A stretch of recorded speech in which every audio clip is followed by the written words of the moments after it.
तेजस्विनावधीतमस्तु मा विद्विषावहै।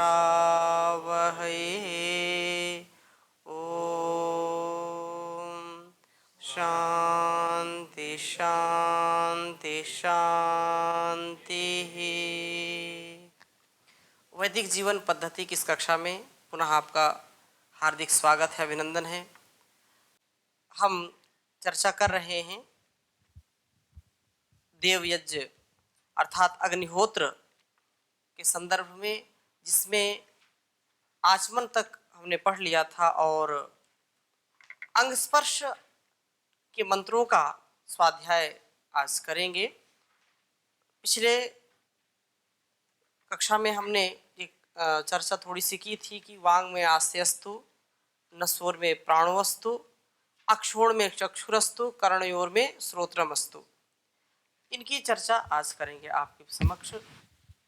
जो अंग स्पर्श का विधान है, अंग स्पर्श से तात्पर्य यह है कि इसको मार्जन करना, साफ करना, शुद्ध करना, इन अंगों की शिथिलता को समाप्त करना और ऊर्जा से परिपूर्ण करना, शक्ति का आधार इनमें हो, इस प्रार्थना से ओतप्रोत होकर के हम अंग स्पर्श करते हैं।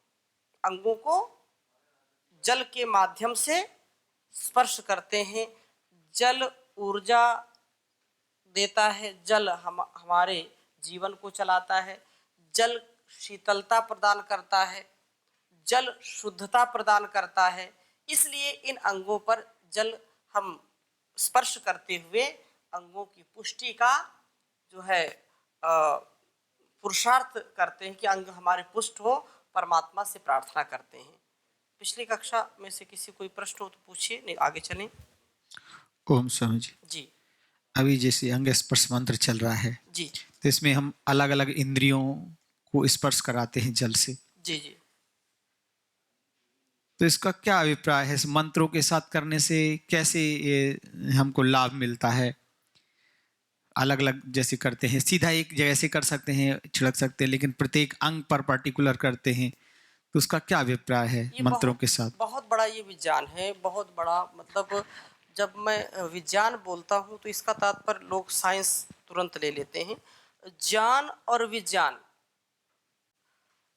एक तकनीकी विज्ञान है जो मशीनरी वाला है, और एक विज्ञान वो है जो भावात्मक ज्ञान और विशेष प्रकार का विशिष्टता से युक्त जो है। भाई ऐसा कोई विधान नहीं है कि आप जो है कई लोग अलग अलग संदर्भ में अलग अलग चर्चा करते हैं और एक ही बिंदु को लेकर के कई बार बहुत टकराव की स्थिति भी लोग जो है उत्पन्न कर देते हैं। परंतु जो भावनात्मक दृष्टि है, ये सारा जो हम अनुष्ठान करते हैं, जो भी यज्ञीय कर्म करते हैं अथवा पारिवारिक यज्ञ भी जो हम करते हैं, तो उसमें भी भावनाओं का परस्परता का ध्यान रखते हैं। एक जैसे एक छोटा परिवार है, वो परिवार में माता पिता भी हैं, बच्चे भी हैं, सब लोग रहते हैं, और हम सब जो उसका मुखिया होता है, हम उसका विशेष ध्यान रखते हैं, या मुखिया सबका एक एक का ध्यान रखता है, चाहे छोटा हो चाहे बड़ा हो, क्योंकि वो सब मिलाकर के पूरा परिवार है।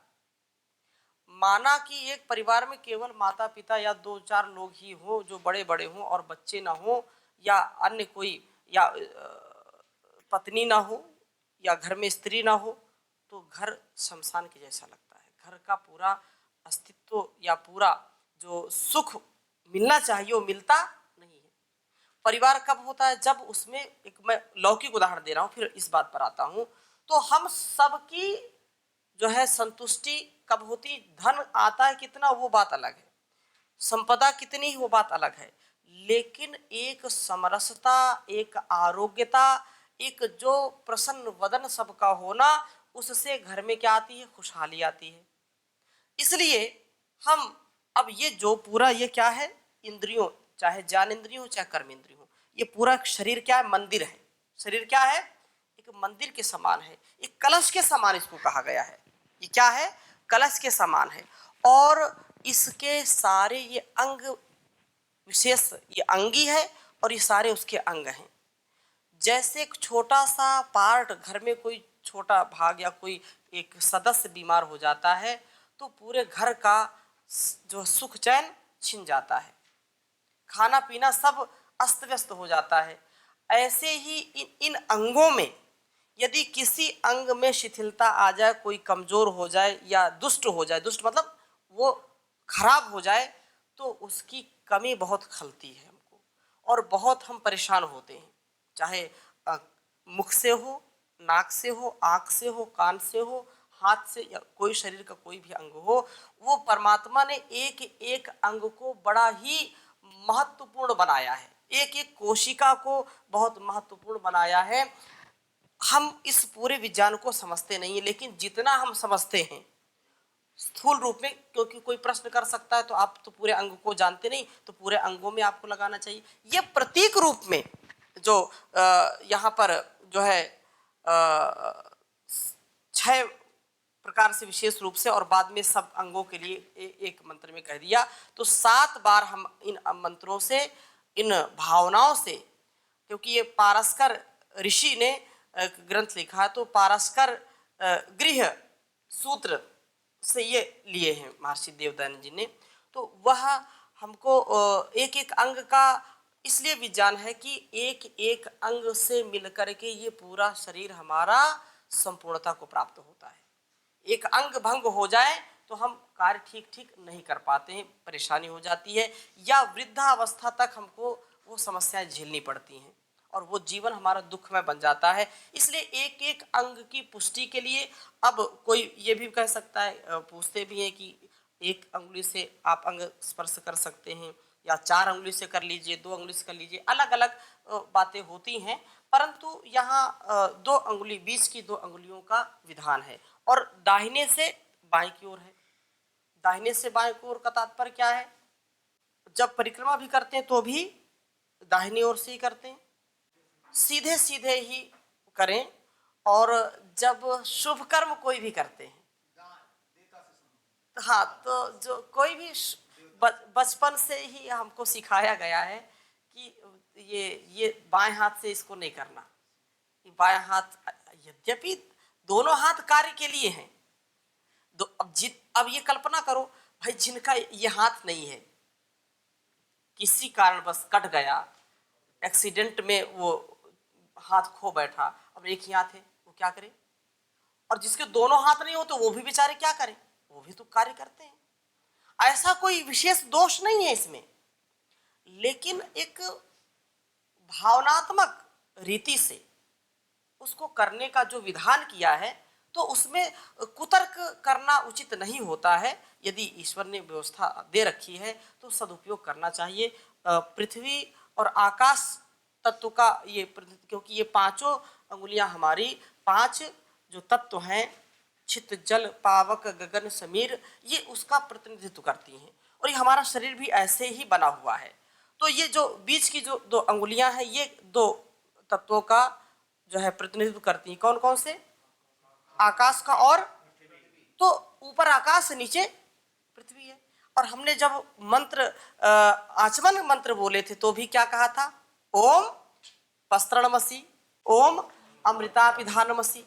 तो वो ऊपर नीचे की जो भावना है ना, वो परमात्मा ऊपर से भी हमारी रक्षा कर रहा है और नीचे से भी रक्षा कर रहा है। हम बीच में, जैसे माँ की गोद में एक बालक होता है, ऊपर से उसको बहुत अच्छी प्रकार से देख रही है और नीचे से भी उसको सहारा ले कि कोई नीचे से उसका हानि उसकी ना करने पाए, और बच्चा बड़ा सुरक्षित महसूस करता है। वो एक दृष्टि यह है कि जब आकाश और पृथ्वी के बीच में हम, तो ऑलरेडी वो जल तत्व मिल ही जाता है, क्योंकि यह वातावरण में जो है जल तत्व मिला ही रहता है, तो हम दोनों के बीच में हैं। इस दृष्टि से भी इसको कहते हैं। और जो दाएं ओर से आरंभ करने का विधान है, तो जो भी शुभ कर्म है या अच्छे हैं तो देने के भाव से, दातृत्व की दृष्टि से हम करते हैं। जब देते हैं कोई पदार्थ किसी को, तो इस हाथ से नहीं देते। किस हाथ से देते हैं? इस हाथ से देते हैं, सबसे पहले ऊपर से देते हैं। तो हम इन अंगों को, क्योंकि देव के समान है, देव तुल्य हैं, इनको क्या, अंगों को क्या कहा, देव। अनेज देकम मनसो जवीयो नैना देवा आपनुवन पूर्वमर्षत तद्धावतो अन्यानते तिष्ठत तस्मिन्नपो मातरिश्वा दधाति। ये सारे अंग हमारे, जो आंख है ये भी देख रही है, तो दे जो है देती है, कुछ हमको जान देती है, तो देने के भाव से ये देवता है, ये देव कहलाते हैं। आंख भी देखती है, हमको जान कराती है, कान सुनते हैं, शब्दों को जान कराते हैं, रसना चखती है तो तीखा है, खट्टा है, चरपरा है, अम्लता है या मीठापन है, वो जान कराती कि नहीं। नासिका गंध, सुगंध और दुर्गंध का जान कराती है। सारे जो अंग प्रत्यंग हैं ये सब हमको कुछ ना कुछ देने वाले हैं, इसलिए दातृत्व भाव से हम इनका अंग स्पर्श करते हैं।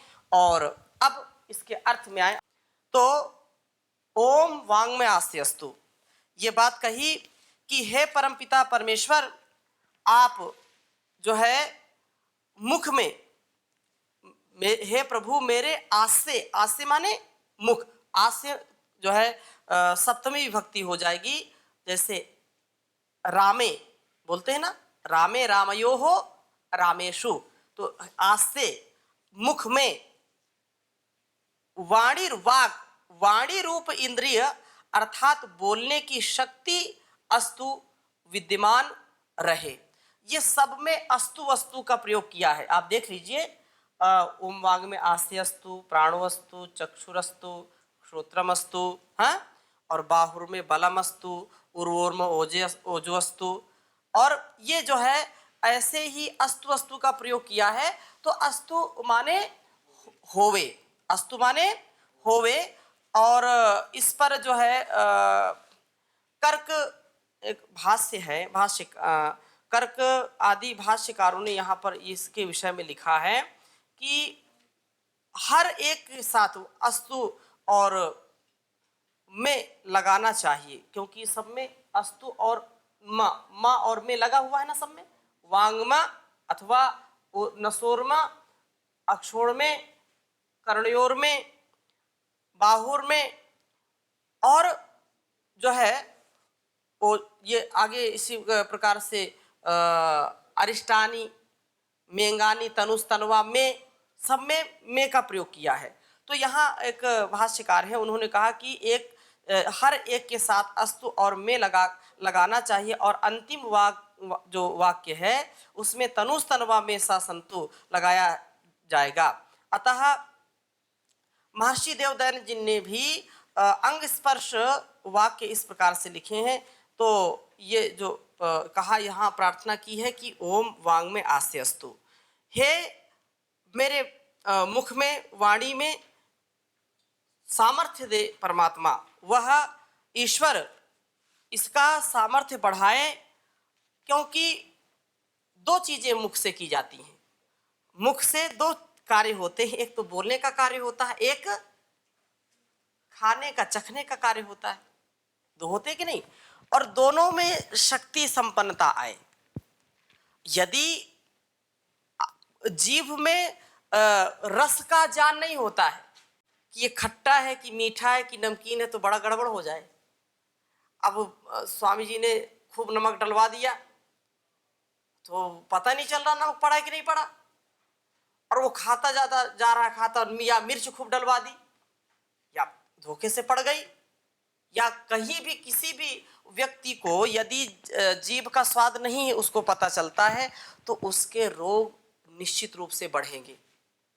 वो कभी भी निरोगी नहीं रह सकता है, क्योंकि पता ही नहीं चला कितना उसने चरपरा खा लिया, कितनी मात्रा में उसने मीठा खा लिया, कितनी मात्रा में अम्लता का सेवन कर लिया। तो ये बड़ा खतरनाक काम हो जाएगा। कल्पना करके आप देखिए थोड़ा सा, कि पता ही नहीं चल रहा कितना खट्टा है, कितना मीठा है, कितना कड़वा है। तो कई लोग तो ऐसे होते हैं कि वो बहुत मिर्च खाते हैं, और जो ज़्यादा मिर्च खाएगा फिर बाद में उसके पेट में जलन होगी, आंतें खराब होंगी, फिर धीरे धीरे अल्सर बन जाता है, और उसको जो पाइल्स आदि की शिकायतें हो जाती हैं, बहुत समस्या होती हैं, और वो बहुत जल्दी ईश्वर को प्यारा हो जाता है। इसलिए रसना का जो सामर्थ्य है चखने का, वो चखने का भी सामर्थ्य बना रहे कि इसमें कितनी मात्रा में चरपरा, कितनी मात्रा में नमकीन, वो बिल्कुल उचित होना चाहिए। ऐसा सामर्थ्य मेरी रसना में हो कि मैं समझ पाऊं कि यह वाणी रूप इंद्रिय अर्थात बोलने की जो शक्ति वो भी विद्यमान। अब बोलने की जो शक्ति है उसमें भी हमको ध्यान देने की जरूरत है कि यदि व्यक्ति बोलता नहीं है तो सारा व्यवहार नहीं कर पाएगा। वाणी हमारे अभिव्यक्ति को व्यक्त करने का प्रमुख साधन है। व्यक्ति की अभिव्यक्ति कैसे होती है? वाणी से होती है, रसना से होती है। हाँ, ये ठीक है कि कोई व्यक्ति बैठा है, बोल नहीं रहा है, वो इशारे कर रहा है, आंखों से कर रहा है, या गर्दन हिलाता है, या यस या नो, दो प्रकार से बोले, यस या नो। इतनी बातें, कुछ बातें तो समझ में आएंगी, लेकिन सारी बातें समझ में नहीं आएंगी।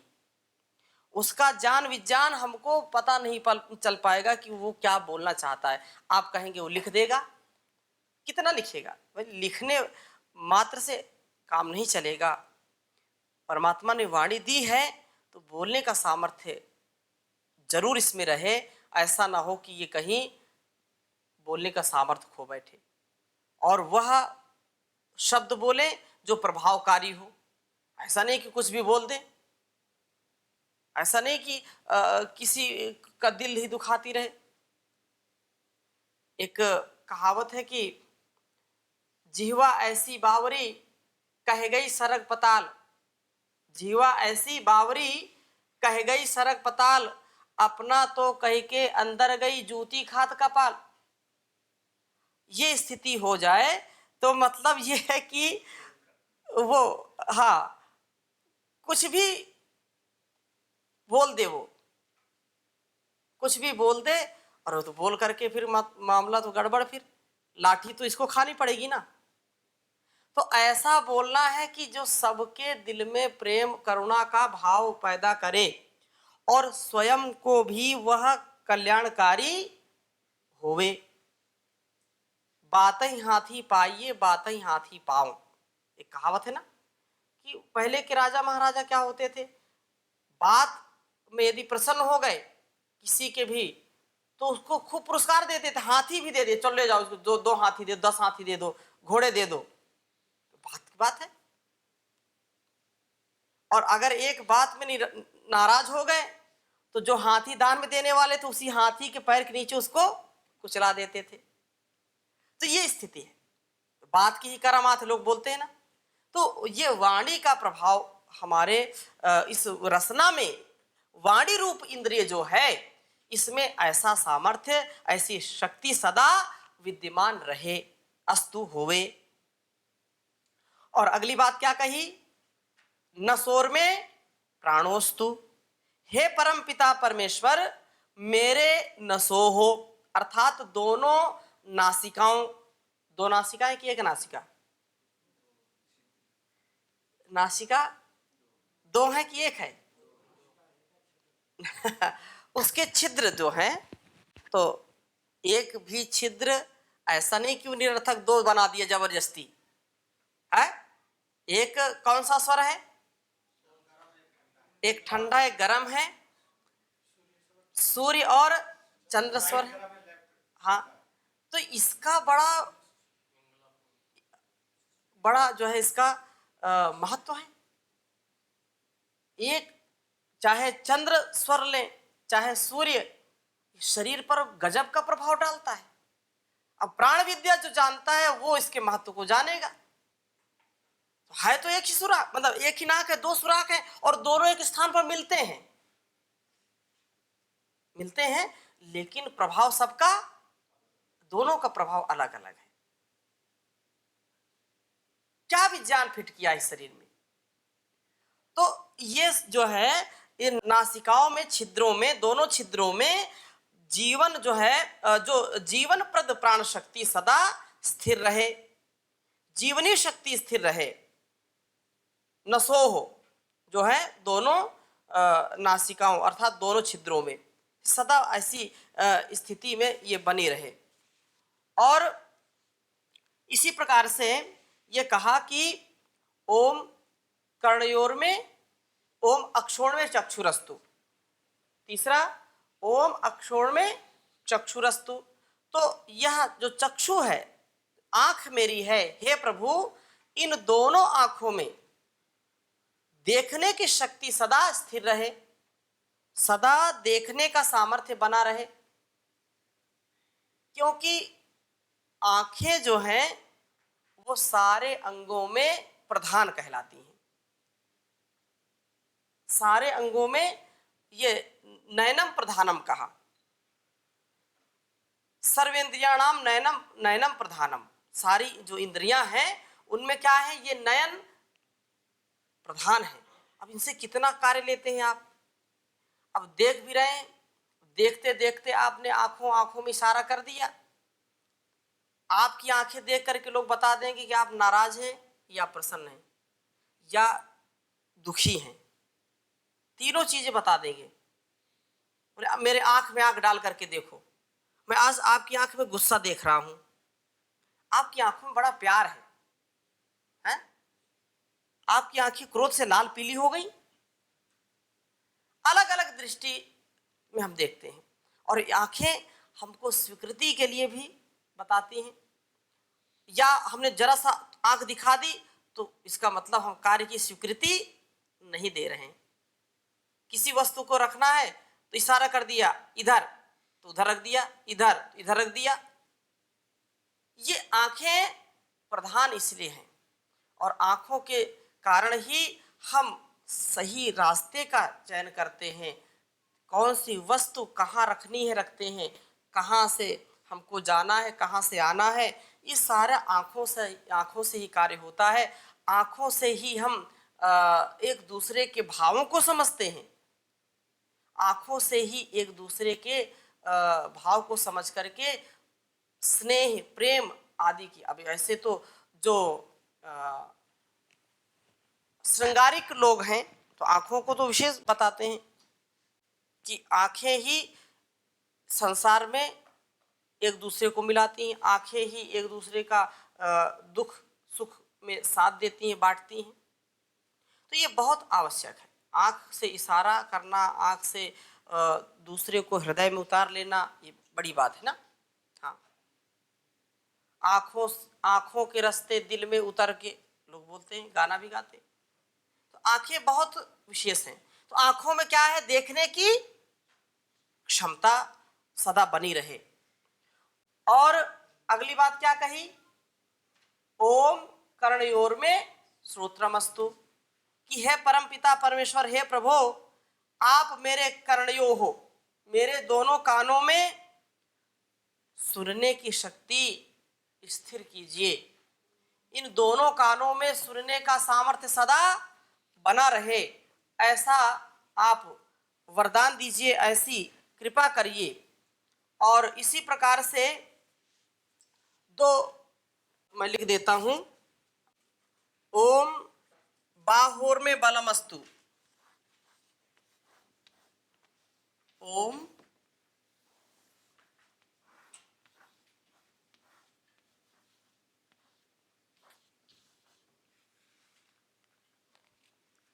बाहोर, बाहो ऐसे क्योंकि द्विवचन बाहो ऐसे वा,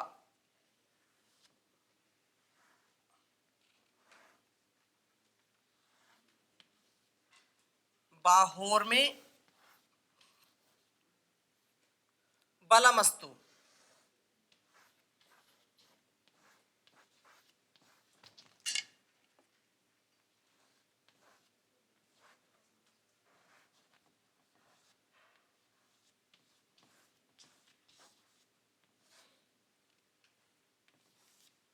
और कहा कि ओम पूर्वोर्म ओजोस्तु,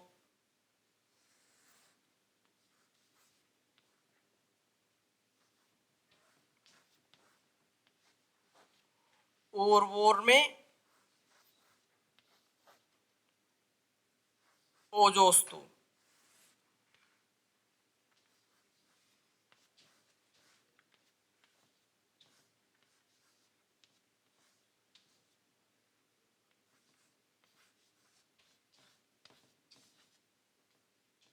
ओजोस्तु। और अंतिम में क्या कह दिया? अरिष्टानि मेंगानी तनुस्तन्वा में सहसंतु। ओम अरिष्टानि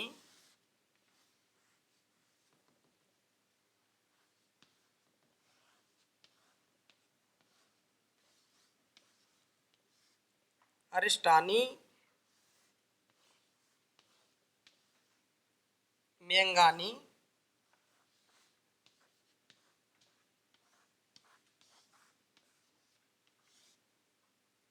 तनुस्तन्वा में सहसंतु।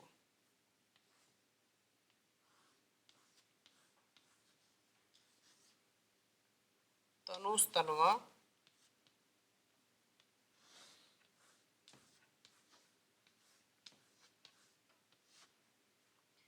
में सहसंतु।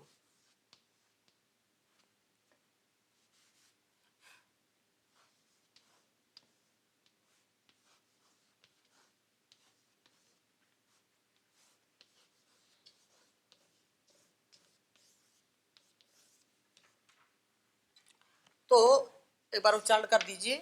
ओम बाहोर में बलमस्तु, ओम ऊर्वोर्म ओजोस्तु, ओम अरिष्टानि मेंगानी तनुस्तन्वा में सहसंतु।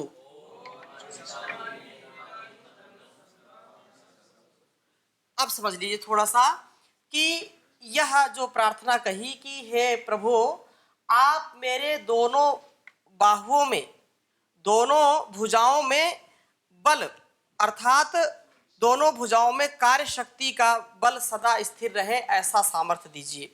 और हे प्रभु, मेरे दोनों उर में ओजोस्तु, दोनों जंघाओं में वो जहाँ वेग और सामर्थ्य तथा भार वहन करने की शक्ति प्रदान कीजिए, ऐसा मैं शक्ति का आधान कर पाऊं जो भार को सहन कर सके। और अंत में कहा अरिष्टानि मेंगानी कि हे प्रभु, मेरा तनु संपूर्ण शरीर और साथ ही तनवा मेरे शरीर के समस्त अवयव रोग रहित तथा हृष्ट पुष्ट सदा बने रहे, ऐसा सामर्थ्य प्रदान करें, ऐसी शक्ति सदा इन अंगों में बनी रहे। तो और आगे चर्चा करेंगे, अभी यहीं पर विराम देते हैं। ओम शांति शांति शांति।